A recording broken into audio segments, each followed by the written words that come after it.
Donc, je vais aller relativement, bon, pas trop vite, mais on va essayer de finir les TD aujourd'hui.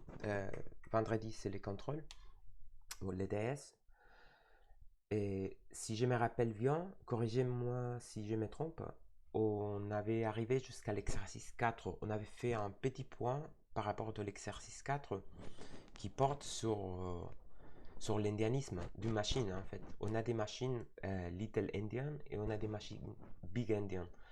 Donc, bon, l'exercice c'est en fait d'écrire un programme qui s'appelle Indian.c qui permet de détecter si les rangements des données en mémoire c'est fait selon la notation Little Indian ou Big Indian. On avait déjà fait un petit point par rapport à tout ça. L'idée, c'est en gros, peu importe si on a par exemple un entier sur 32 bits, un flottante, un double, peu importe. Normalement, on va avoir des différents cases de mémoire avec des différents octets. Donc, par exemple, ici, on a un exemple d'un integer, d'un entier sur 32 bits. Et à gauche et à droite, tous les deux sont pareils. Donc, c'est le même entier, en gros. Sauf que, au niveau des machines, parfois, on va travailler avec des machines. Pentium, par exemple, sont Little Endian. Et puis, on a des machines ou des protocoles qui sont des types Big Endian. Par exemple, les TCP/IP, les protocoles TCP/IP. Si on a un tram TCP/IP, ça va suivre en notation Big Endian. Qu'est-ce que ça? Comment traduire ça? Bon, l'idée, c'est que, par exemple, ici, on a des différents octets. Donc, tous les deux bits, alors, tous les deux chiffres hexadécimales, ils vont conformer un octet. Et l'idée, c'est que si on veut stocker ça en mémoire, on va les stocker dans des différentes positions de mémoire. Chaque octet, en fait, des mémoires, il est adressable. Donc, dans l'architecture Little Endian, on va prendre l'octet des poids faibles et on va les stocker sur la position de mémoire la plus bas. Ça s'est fait automatiquement, évidemment. C'est l'architecture, le système matériel qui fait ça. Et puis, l'octet des poids forts, il va être stocké dans des positions supérieures des mémoires corrélatives, c'est-à-dire A plus 1, A plus 2, A plus 3. Donc, ça, c'est une façon de stocker dans une architecture Little Endian. Quand on travaille avec des langages de haut niveau, type Java, ok, Enzo, c'est pas grave, je vous enlève, je vais le noter par ici, et je vous enlève l'absence après. Ok, c'est noté. Donc, quand on travaille la plupart du temps avec des langages de haut niveau, ça va être, bon, dans les hauts niveaux, on ne doit pas prendre soin de tout ça. Normalement, il y a quelques niveaux qui prennent soin pour nous de ces faits-là.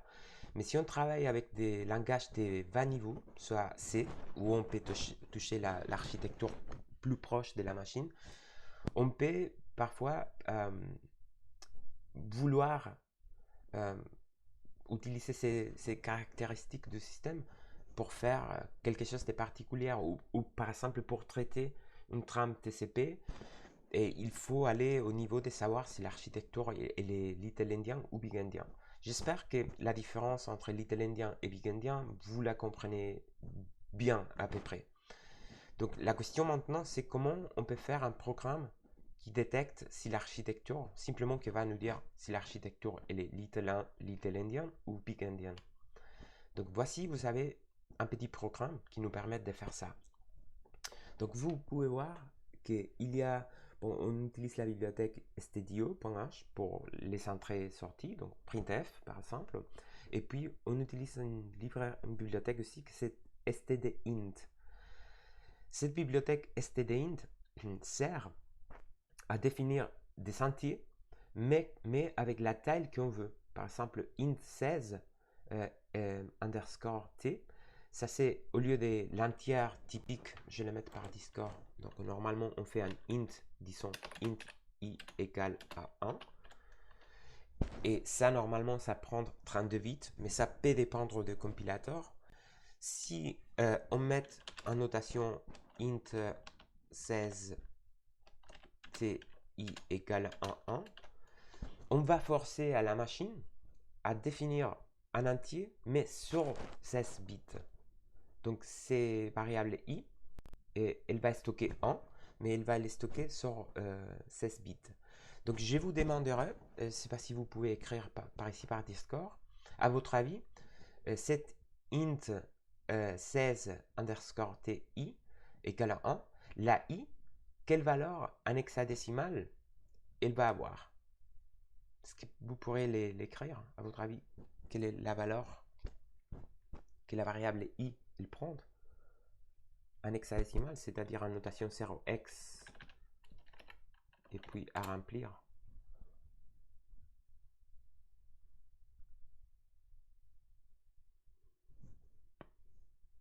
Vous avez dit sur combien d'octets le IN16? Alors, int16, ça, déjà, ça vous parle des nombres d'octets. On a 16 bits, Ah ouais, ok. Ah, donc du coup, 2 octets. Ouais. ouais, des octets, voilà. Ouais, merci. Logan, il vient de nous donner une réponse, mais ça c'est, Logan, ça c'est un octet. Ils ne sont pas deux. Et normalement, un octet, il est toujours composé, sont 8 bits, donc vous savez, les chiffres hexadécimales, on les regroupe des 4 en 4 bits. Donc si on a des chiffres en hexadécimal, ça sera un octet.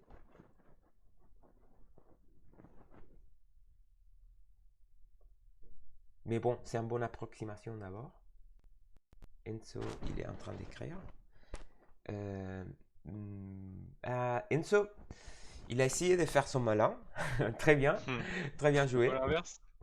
Non, alors, c'est indépendamment, c'est pour ça que c'est intéressant l'exercice.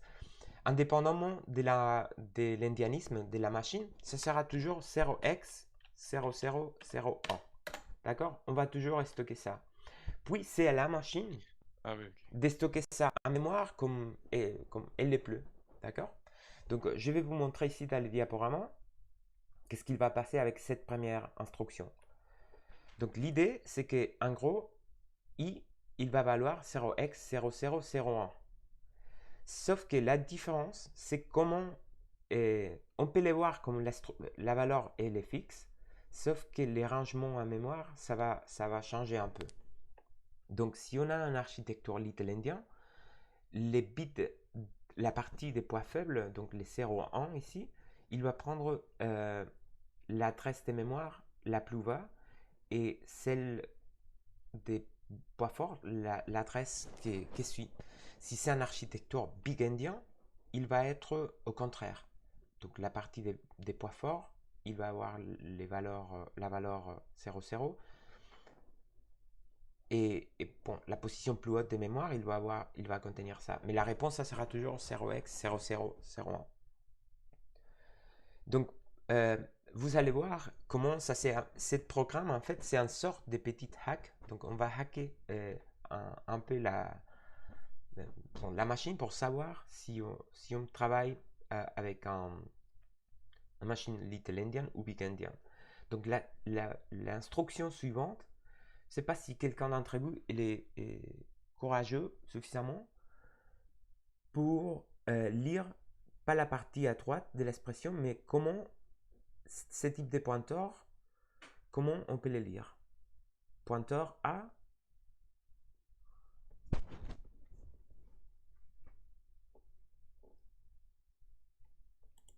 on pourrait dire que P est un pointeur à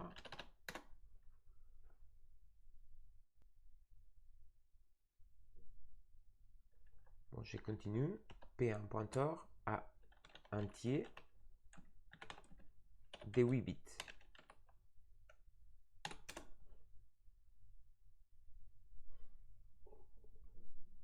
Ça, vous êtes d'accord? Vous pouvez comprendre pourquoi on dit que P, c'est un pointeur à un entier de 8 bits? Ok, bon, les silences, je comprends que oui, si vous avez des questions ou si ce n'est pas clair, oui, c'est bon. Donc, qu'est-ce que ça veut dire? Ça veut dire que P, il va pointer vers un octet, alors, vers un adresse de mémoire qu'il va contenir un seul octet, d'accord? Et ce qu'on fait, et voici c'est les hacks qu'on fait dans la partie à droite, on va affecter P, donc la valeur d'p. Comme vous savez, un pointeur contient une adresse de mémoire. Donc on va donner l'adresse de mémoire DI, mais on va faire donc l'adresse de mémoire DI elle-même, c'est une adresse de mémoire et du coup c'est un pointeur. On peut la traiter en tant que pointeur. Mais on va faire un casting à entier de 8 bits, c'est-à-dire on peut affecter un pointeur de 8 bits comme ça. Et on va couper des coups la partie en haut. La partie en haut, c'est i plus 1 et i plus 1. Ça, c'est la partie plus complexe à avoir, peut-être, cette affectation ici.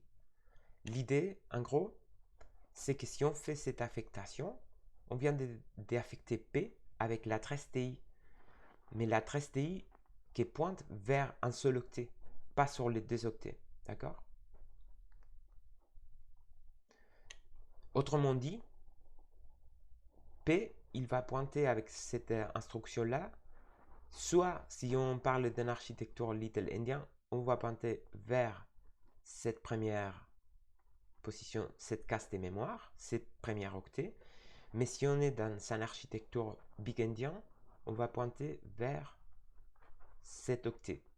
Donc, vous pouvez voir ici la différence. Du coup, si Little Endian, si l'architecture est Little Endian, ce qui est pointé par P, il va être 1. Ce qui est pointé par P, il va être 1. Et si l'architecture est Big Endian, ce qui est pointé par P, il va être 0. Voyez-vous l'élégance? En fait, c'est un peu difficile, je suis d'accord. On n'a pas trop l'habitude de travailler avec des pointeurs. Mais il y a une élégance, bon, c'est joli, je trouve, cette ligne-là. Et la façon comment on peut voir si une architecture elle est Little Endian ou elle est Big Endian. Je ne sais pas si vous avez des questions par rapport à ces lignes-là. Ouais, j'aurais juste une petite question. Oui.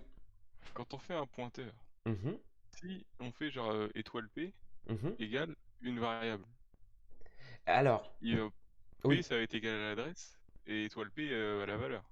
oui. Sauf, Enzo, dans la déclaration.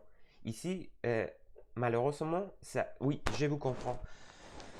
Donc, les problèmes, c'est que quand on fait la déclaration, je vais la mettre par Discord, d'accord? Donc, si je fais un pointeur à char, par exemple, on peut faire ça. Étoile, et je vais l'appeler, bon, P1, pour dire quelque chose. Cette ligne-là, que je viens de mettre en Discord, char étoile P1, ça fait référence à la déclaration des pointeurs à char. Et puis, si on veut affecter l'adresse des P1, ça sera P1 égale à adresse d'une autre variable, disons la variable U, d'accord? Quelque chose comme ça. Et puis, si on veut affecter la vraie valeur des... Bon, ce qui est pointé par P1, dans cette occasion, ça sera les contenus de la variable U. On va faire étoile PD1 égale à une valeur quelconque, par exemple 14, ok? Donc, voyez-vous, il y a une différence entre affecter ce qui est, alors l'adresse du pointeur et les contenus où les pointeurs ils pointent même. Ouais, juste. Ouais, mais si on fait. Si on attribue. Enfin, si. Attends, je voulais écrire. Oui.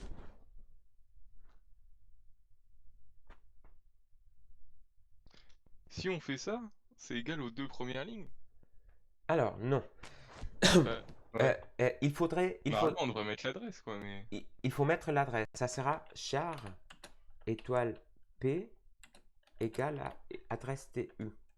Pourquoi ça et pourquoi la confusion? Parce que juste l'étoile, elle a toujours la signification, ce qui est pointé par, sauf dans la déclaration de la variable. Dans les moments où on déclare la variable, c'est comme, comment dire, imaginez-vous qu'au lieu de char espace étoile, on met char étoile tout suivi, d'accord? P. Imaginons qu'on fait ça. Ouais. C'est comme si on modifie en fait l'effet que c'est un char pour dire ce n'est pas un char, c'est un pointeur à char. Donc on va lire différemment l'étoile quand elle est dans la déclaration à quand elle est dans sa instruction quelconque. Donc dans la déclaration, autrement dit, cette ligne-là que vous pouvez voir, int with underscore t étoile p, ça sera équivalent à dire, ok, int with underscore t étoile p, d'accord? Donc première ligne pour faire la déclaration, et puis on fait p égale à int int with underscore t étoile.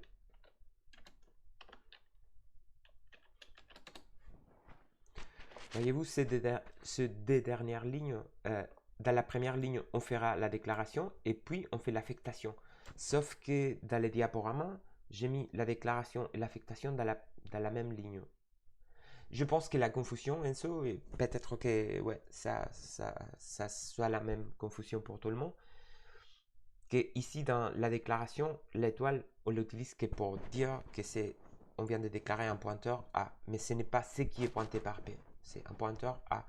Et ensuite, toutes ces références qu'on fait étoile P, on va, oui, on va faire référence à ce qui est pointé.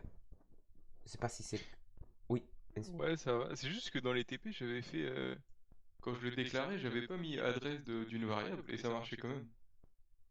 Vous n'avez pas mis un trace d'une variable. Ouais, j'ai mis comme la ligne que j'ai mis là, 10h33. Ok, vous avez mis char étoile P égale à U, par exemple. Ouais, ou une variable, n'importe. Ouais, mais ça c'est problématique dans le sens, probablement les compilateurs, il ne va rien dire, mais ce que vous venez de faire, en effet, c'est d'affecter, traiter les contenus des U comme une adresse de mémoire. Puis, si après vous essayez de faire un étoile, il faudrait voir en fait l'exercice à partir. Mais si. Si vous voulez, je peux envoyer des codes, Oui, des oui, exercices. oui, tout à fait. Tout à fait. On peut les voir après, d'accord? Vous voulez que je fasse. Ouais, ok, ok, ça marche. À la fin du TD? Oui, oui.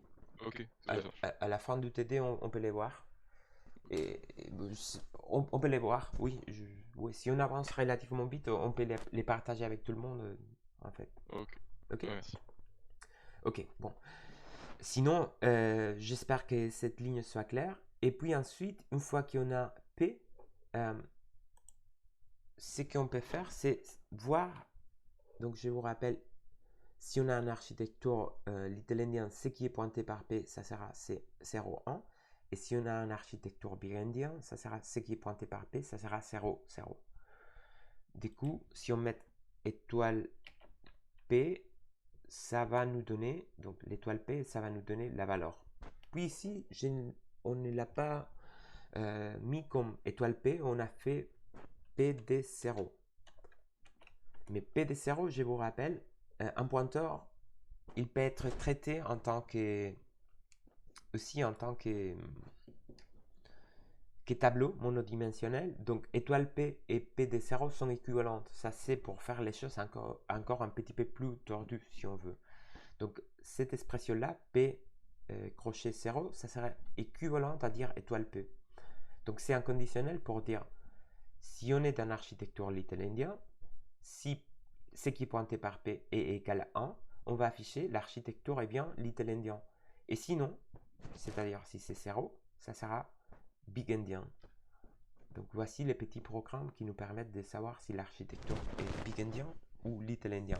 Et toute la difficulté, c'est en fait en comprendre probablement cette ligne-là, en rouge.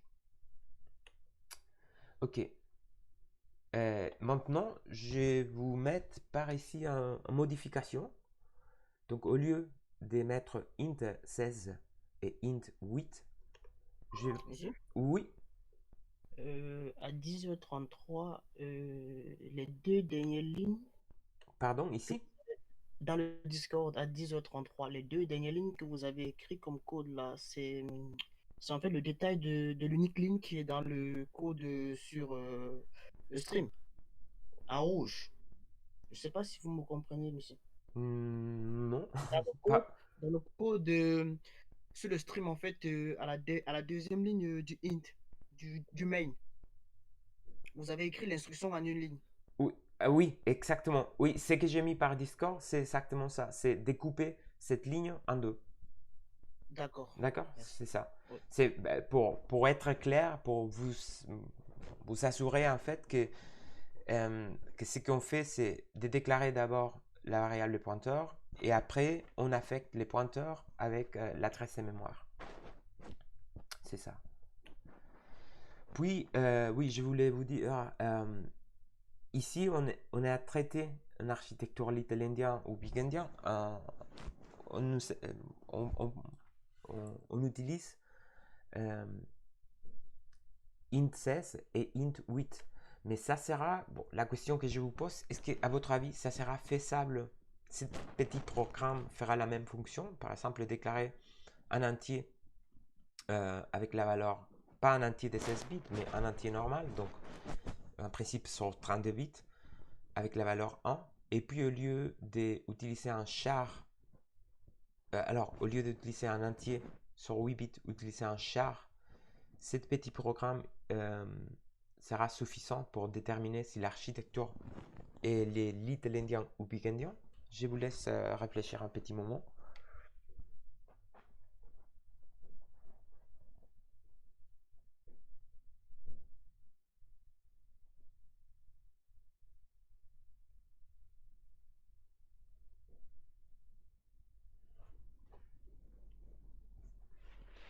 D'abord, je vais vous demander, à votre avis, combien ça va valoir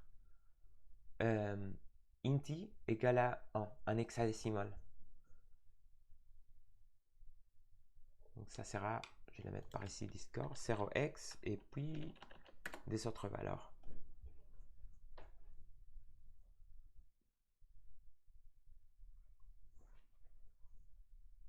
Effectivement, Logan, donc on a 1, 2, 3, 4 octets.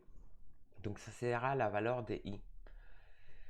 Et puis, ensuite, on a un char, alors un pointeur à char qu'on va affecter avec l'adresse de i. Donc ce qui est pointé par p, après, ça doit faire référence à l'adresse de i.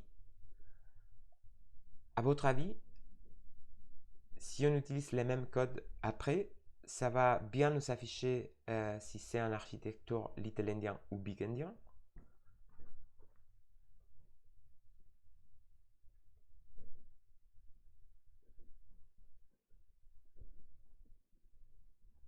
Oui, oui, Enzo, c'est la bonne réponse.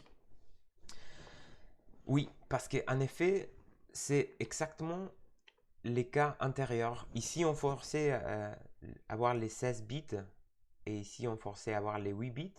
Mais sinon, ici, on a 32 bits.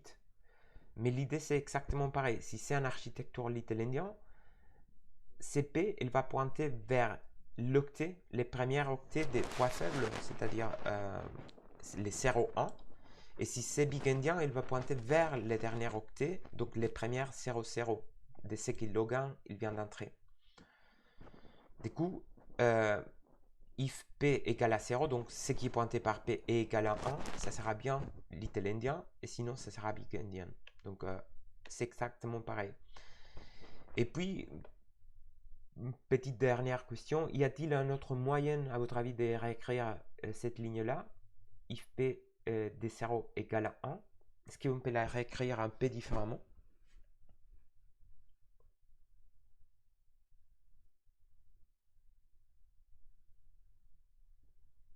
Presque. Alors c'est parfait, Logan, sauf que il faut inverser. C'est pas P étoile, c'est étoile P. Oui, voilà. Ouais. Je pense que c'est une erreur de frappe. Exactement. Donc toujours étoile dp et P de 0, c'est-à-dire on a toujours des façons de. Puis on pourrait éventuellement faire P plus 0. Donc étoile de P plus 0, tous les trois sont équivalentes. P crochet de 0, étoile de alors étoile P ou étoile P plus 0. Ok. Avec ça, on finit avec l'exo 4, au moins que vous avez des questions. Non, un char, Logan, c'est sur un octet. Un char, c'est un caractère. Donc il va des moins 127 à moins 128 à 127. Donc c'est un seul octet. C'est pour ça qu'on peut jouer.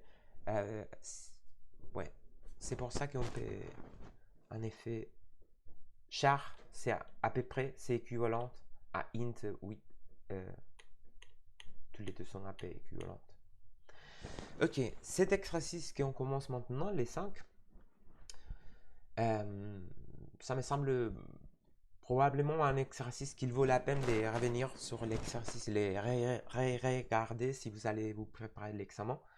L'idée, c'est en gros d'écrire un programme qu'on va appeler float to hexa. Donc, en gros, on a fait pendant les premières TP, on a fait la notation IEEE 754 où on transformait un chiffre en flottante, on l'a transformé en hexadécimal et à l'envers. Et ici, on va faire ça en faisant un programme en fait. Un programme qui nous permet d'entrer un chiffre en flottante. Et le programme va nous traduire quelle est la valeur hexadécimale. Sinon, je vous montre, j'ai les petits programmes par ici. Ça va être plus facile à comprendre. Je repartage mon écran. Stream, change window. Ok.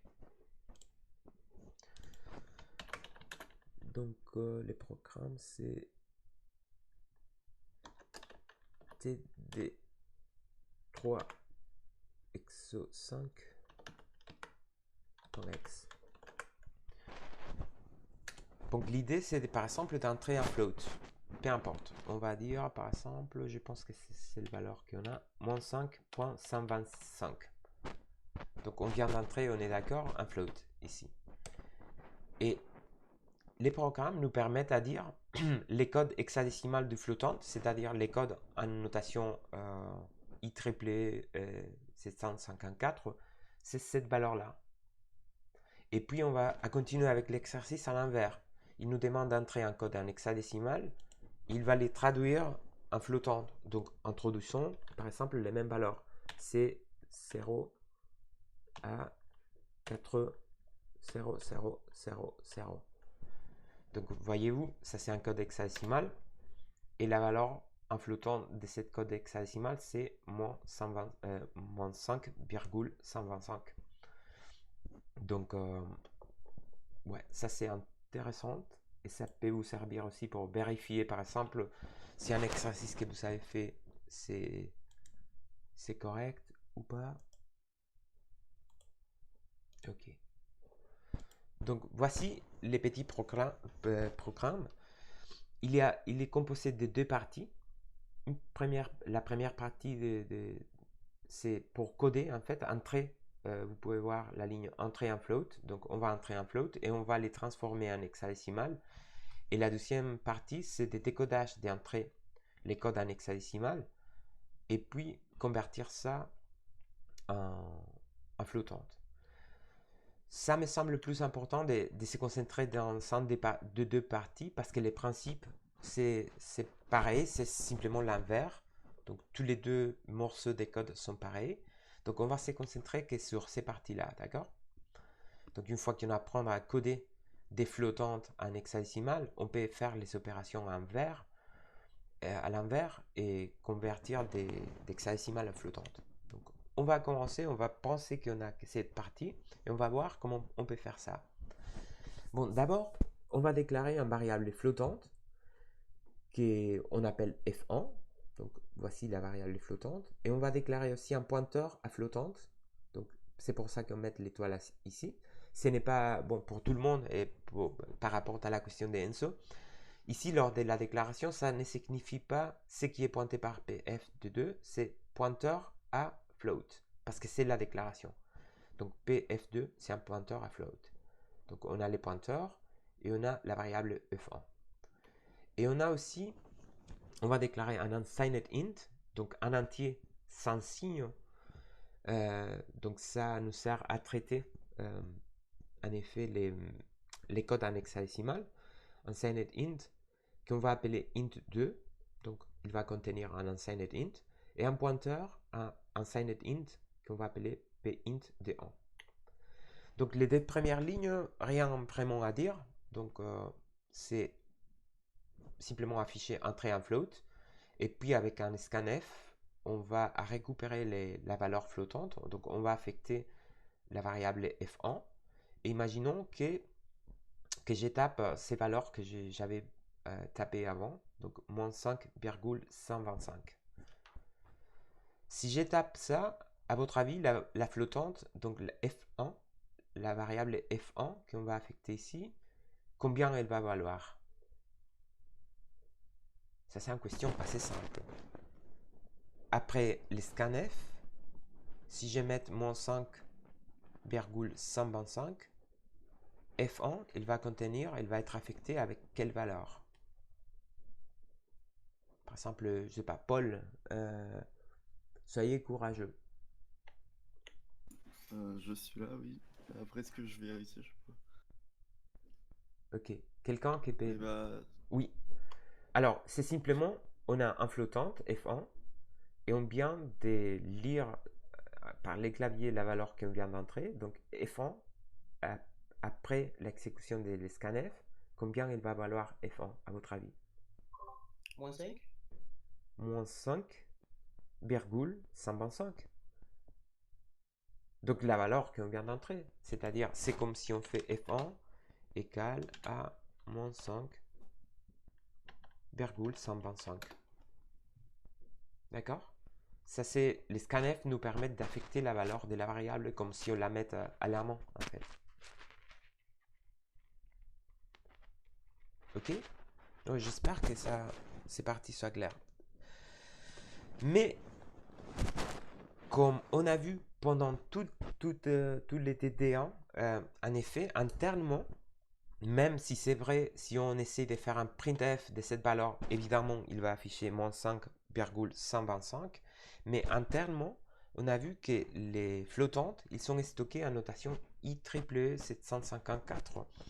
Toutes les machines implémentent ce type de notation, ce type de standard, des normes pour affecter les octets. Parce qu'on ne peut pas écrire un décimal dans sa machine, on écrit un hexadécimal. C'est-à-dire, réellement, la valeur est stockée, réellement, F1, ça sera ce qu'on vient d'entrer, moins 5,125, mais en notation I754.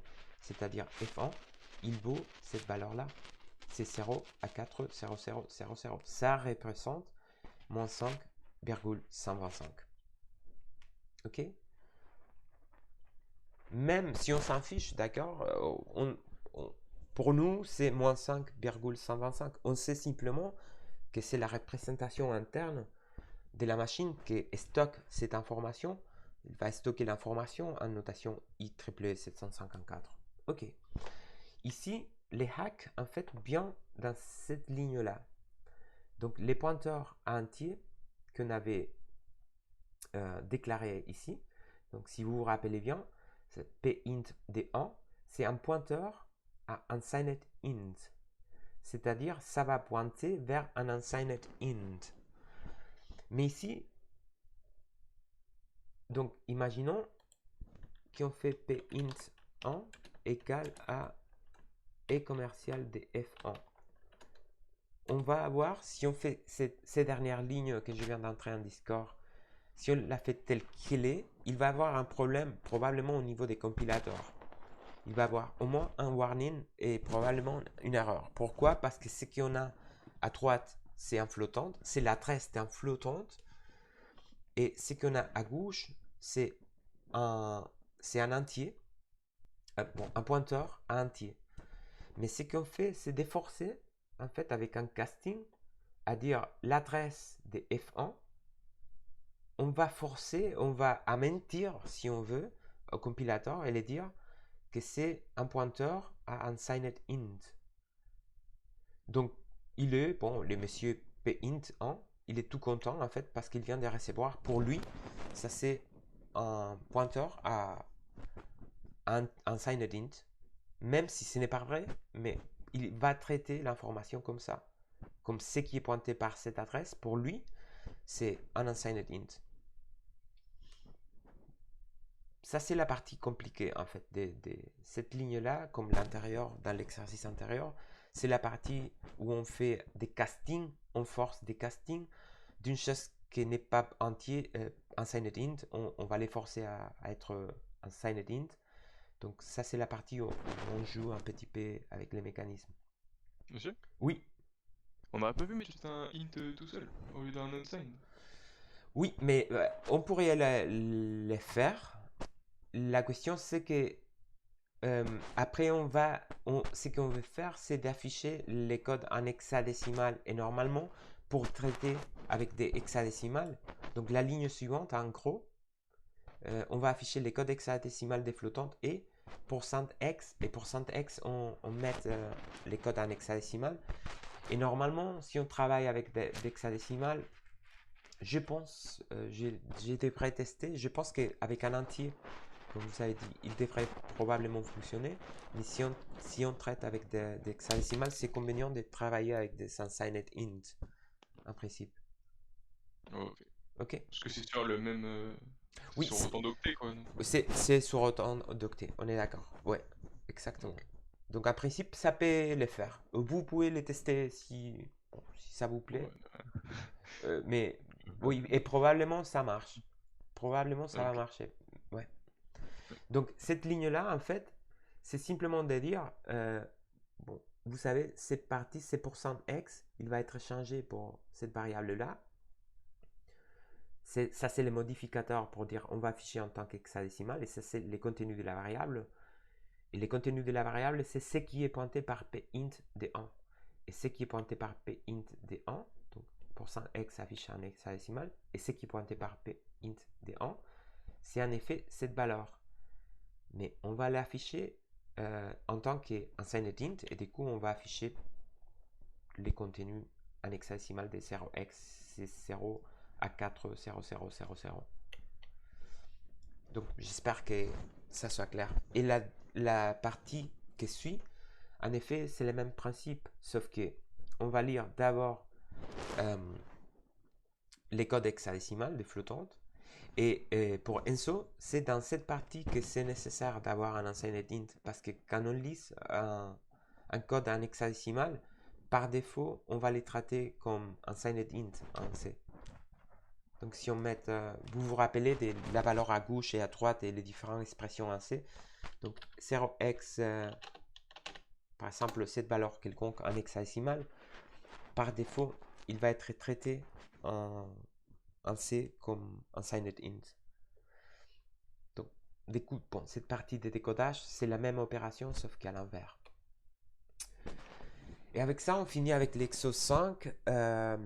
Maintenant, pas trop d'exercices. Ce qui reste, c'est une petite discussion pour vous raconter d'autres choses, d'accord? Pour compléter toutes les informations pour l'examen des vendredis. Donc, on va parler un peu de la surcharge ou overloading en anglais, des fonctions en C. Donc en principe, vous avez une méthode, une fonction surchargée dans n'importe quel langage. C'est quand on a une fonction qui s'appelle exactement pareil. Par exemple, en Java, on peut bien écrire ces deux fonctions dans la même classe. Si on parle de Java, ça sera correct. Donc par exemple, cette première fonction, c'est en somme. On va faire la somme d'une valeur entière A et une valeur entière B. Mais on peut avoir aussi une surcharge de cette fonction. Somme, donc la fonction s'appelle pareil, mais il va accepter un flottante en tant que première argument et un flottante en tant que deuxième argument. Donc ça c'est faisable en Java. Par contre en C, ça ne permet pas la définition des fonctions surchargées. Donc si on a une fonction somme, il doit y avoir qu'une seule fonction somme. Et si on veut ajouter une autre somme, on devrait changer les noms et l'appeler somme flottante ou comme on veut, d'accord? Donc ça c'est un petit différence entre Java et C. Par contre, la fonction main en C, elle est surchargée par défaut. C'est-à-dire on peut définir la fonction de 4 façons différentes. La fonction main, elle peut être définie comme void main void, c'est-à-dire la fonction ne renvoie rien et elle n'a rien des paramètres à l'entrée. on peut avoir int main void. Donc, on peut avoir une fonction main qui renvoie une valeur quelconque, mais qui ne reçoit rien en paramètre. Puis, on peut avoir une fonction main aussi qui reçoit ces arguments. Normalement, ça c'est un chaîne de caractères où on va avoir des différents arguments qu'on peut passer comme en Java en fait. Alors, Jules vient de pousser une question.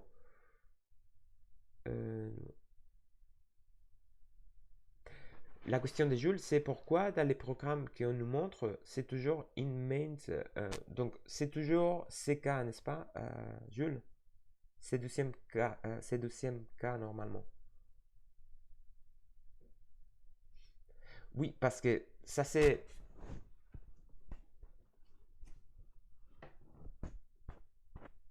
Oui, oui, normalement, bon, on pourrait... Bon, la différence en fait, c'est si on fait un void main void, donc si on implémente notre programme comme ça, les programmes, il ne va renvoyer rien par rapport à ces parties void, donc il ne va pas être capable de renvoyer aucun signal. Et du coup, quand les programmes il finit, on ne peut pas donner d'informations si le programme il est bien fini ou il a mal fini, etc. Et ici, la différence, c'est que on peut, par exemple, vous savez, on peut appeler un programme après C. Je vais vous montrer par ici. Ça fait partie de... Alors, change window.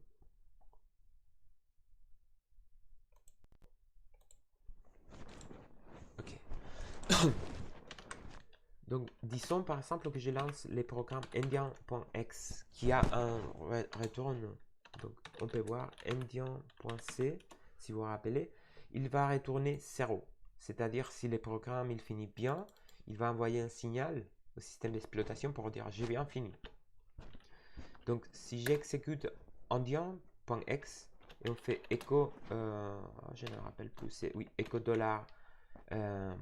Signe d'interrogation, ça on l'a vu dans le premier semestre. Les codes, c'est les codes 0, c'est-à-dire la dernière exécution qu'on a fait, elle est bien correcte. Si on fait par exemple ls quelque chose qui n'existait pas et on fait un écho des dollars point d'interrogation, la valeur c'est une valeur d'erreur. Et ça nous sert par exemple à programmer les conditionnels dans des scripts, etc. etc. Donc, je viens de vous raconter ma vie en fait à peu près pour vous dire simplement que parfois c'est intéressant. Simplement pour vous dire que parfois c'est intéressant de rien renvoyer et parfois c'est intéressant de dire bon le programme il vient de finir avec un code d'erreur ou pas de code d'erreur, etc. Mais c'est pas très important. Disons, on peut s'en ficher un peu de ça la plupart des temps. Parfois peut-être intéressant, parfois il n'y a pas, on peut choisir entre l'un et l'autre. Et puis ça nous permet, et on va voir, et comme ça on va finir, on va voir un petit exercice où on peut prendre des arguments externes au programme. Je vais vous montrer ça, c'est des façons de main après dans ces deux exercices. Donc par exemple, les exo 6, rapidement fait parce qu'il n'y a pas trop de complexité, c'est simplement apprendre à comment utiliser ce type de main. Donc on peut recevoir un nombre d'arguments. L'idée c'est par exemple, si imaginons qu'on appelle ce programme param.c, on les compile en tant que parent, et on va recevoir, on va entrer 3 paramètres. Donc de la ligne de commande, normalement, on exécute que les noms des programmes, mais maintenant, on va dire les noms des programmes, mais 3 paramètres d'extra, 1, 2 et 3. Bon, l'idée, c'est que 1, 2 et 3, on va affecter, dans l'appel, on va affecter ces différentes chaînes de caractères, de façon que si on exécute ces programmes-là, la première ligne, nombre de paramètres, c'est contenu dans arc. Donc, on va afficher le nombre des paramètres qu'on a, ces 4. Donc, les noms des programmes lui-même, les premiers paramètres, le deuxième paramètre et le troisième paramètre. Et puis les paramètres de la ligne de commande, si on parcourt ARDV, les différentes valeurs des ARDV, les premières, ça sera, bon, celle des positions 0, ça sera param, le nom des programmes, puis 1, puis 2, puis 3. Ça c'est par exemple ce qu'on fait quand on exécute un, par exemple, je vous montre par ici. Alors,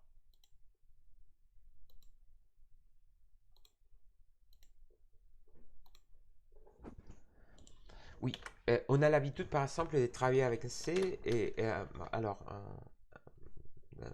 dans la console et mettre un LS. Ça n'étonne à personne, n'est-ce pas? Mais vraiment, un LS, c'est derrière ce qu'il y a, c'est un petit programme écrit en C qui nous sert à lister en fait ce qu'on a dans la répertoire courante. Mais ls, parfois, ils permettent d'ajouter des paramètres, de dire ls-l-a, par exemple.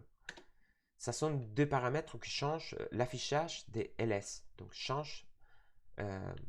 donc, comment ils traitent la personne qui l'a conçu ls, comment on peut accéder à ces deux paramètres -l et -a. Bon, c'est ça exactement ce qu'on vient de voir maintenant avec la fonction.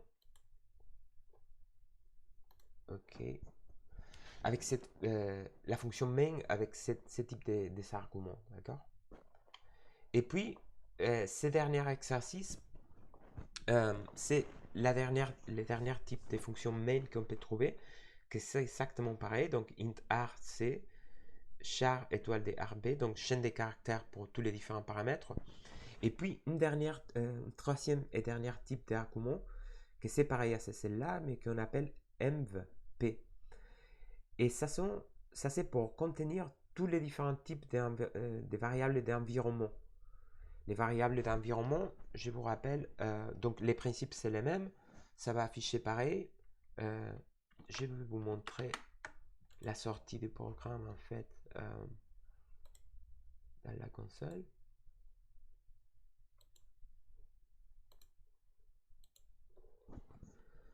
Donc c'est bien les exo TD3 exo 7.x et ça permet d'afficher, comme vous venez de voir ici, toutes les différentes variables d'environnement du système d'exploitation. Donc ça c'est à peu près pareil. Si on tape env qui affiche les différentes, donc si vous vous rappelez d'introduction au système informatique du premier semestre, la commande env nous permet d'afficher toutes les différentes variables d'environnement. Et en effet,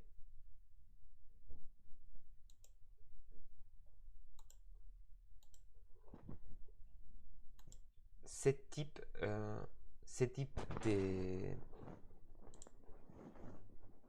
de main avec un troisième argument d'entrée nous permet de faire ça, de récupérer tous les différentes variables d'environnement. Et dans les cas où il nous faut avoir accès à ces variables d'environnement pour les traiter dans les programmes C quelconques. Ça c'est plutôt à titre informatif, d'accord? Donc comme vous pouvez voir, on peut parcourir toutes les différentes valeurs à l'aide d'un boucle. Donc tant que la valeur soit différente à nul, donc soit nul, il va être nul quand on est arrivé à la fin. Donc on va incrémenter un compteur et on va pouvoir accéder aux différentes variables. Voilà. Et ça c'est tout pour les TD en fait. Donc merci pour votre attention. Maintenant il nous reste encore 5 minutes. Donc Enzo, si vous voulez, vous pouvez partager votre écran peut-être et Ouais. on peut voir votre problème. Ok.